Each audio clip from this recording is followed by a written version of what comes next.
By the term generative AI, we mean models that can generate text, images, videos, music, code, and more that look like they were made by humans.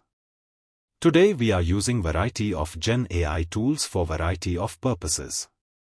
Now the technology has taken a big turn where AI models can think, decide, and take actions on its own to achieve a goal, instead of waiting for you to tell it every single step. These types of AI tools are called Agentic AI. It's a trending topic because many tech companies and researchers see it as the next evolution of AI, capable of automating complex tasks.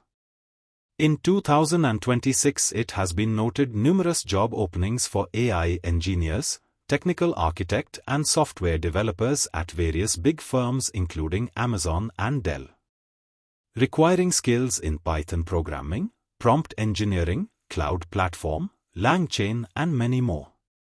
This field is rapidly growing and will continue to grow faster until next decade. But everything starts from foundation, and foundation starts from good command of Python programming, prompt engineering, cloud computing, software development. In this channel we continuously post educational content related to Python programming, web development, prompt engineering and many more. I would love to connect with you and share my learning and finding with you so that we can learn and grow together. Do like this video, subscribe to this channel, share with your friends and comment your suggestions. I will see you in the next video. Thanks for watching.